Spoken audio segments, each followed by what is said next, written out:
that something is very wrong with me. Something is like, I'm not able to do, which is very natural to everyone. So that concept needs to be changed. It is not something which is not treatable, number one.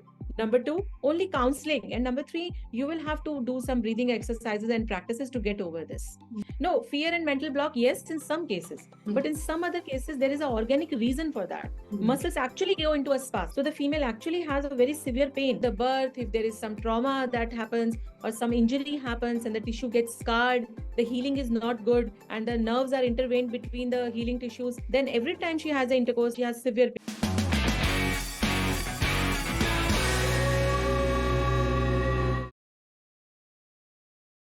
Particular patient.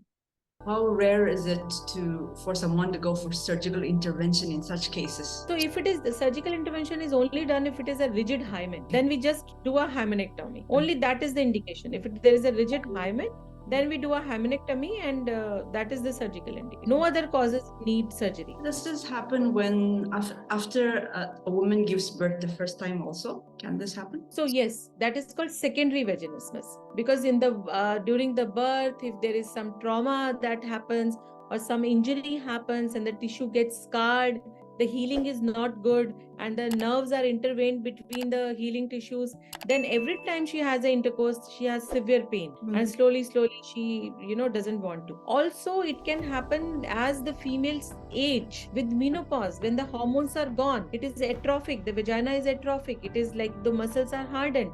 At that point of time also, secondary vaginismus can happen.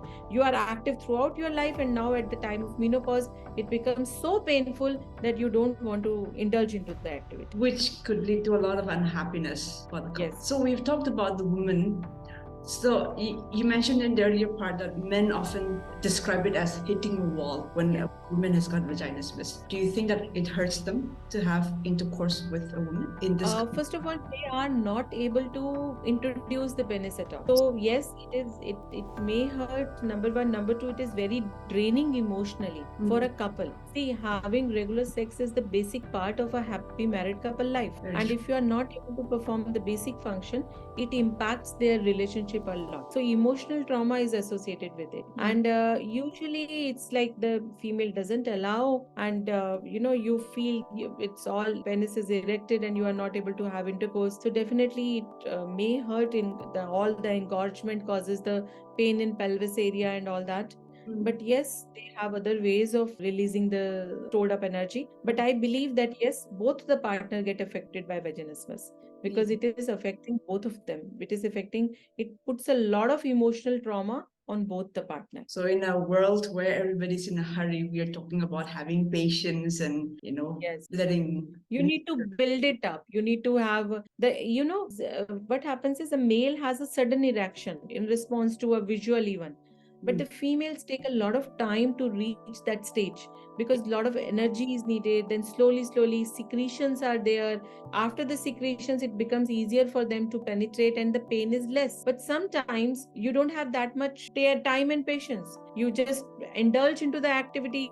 The male is fully erected. He just want to insert and finish the act. Yes. So that the female doesn't get the proper this thing, and the pain results. We need to find out that if it is actually a true vaginismus, or it is just the dryness because the act is too fast and the secretions are not there. That also needs to be identified. Yeah, that could be a real concern. So according to today's interview, vaginismus is a condition which affects around 5% of the patients that has come to you according to your clinic, and it's not shameful. They're not... No, it is not.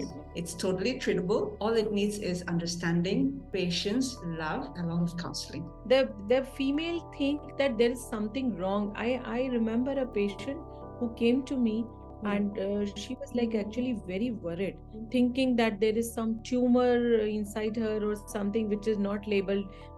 That's why she's not able to have a regular intercourse. And the muscles are so hard, and she had sort of an anxiety attack because of this. But ultimately she was counseled well. We did a scan, we showed her, we under anesthesia, we made a video and we showed her that, see, everything is fine. and then next few 3-4 months she did this act only, slowly inserting the dilator, then making it 2 finger, 3 finger, and they were having regular intercourse at home then, no problem. Fear plays such a big role. There are certain preparations available. For example, there are certain jellies available.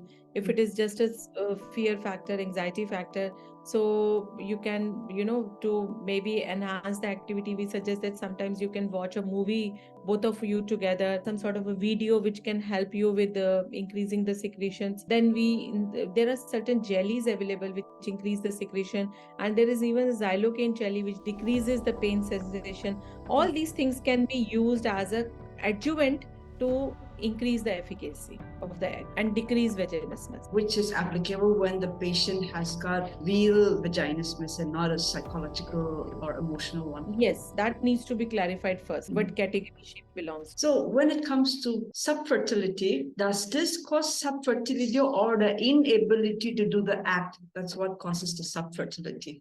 No, it is the inability to do the act which causes subfertility. Vaginismus in itself is nothing. It is just a vaginal muscle spasm. So it is not the cause of infertility. But because they are not able to have intercourse, most of the times these patients, we do a IUI under anesthesia, we do a intrauterine insemination under anesthesia, and they are pregnant in the first attempt. So I think that it is only the inability to do the act that causes it. And because IUI catheter is very small, it works. Yes. One thing here I should mention that sometimes vaginismus can be, if you need to take the history in detail. Okay. So there are two type of vaginismus.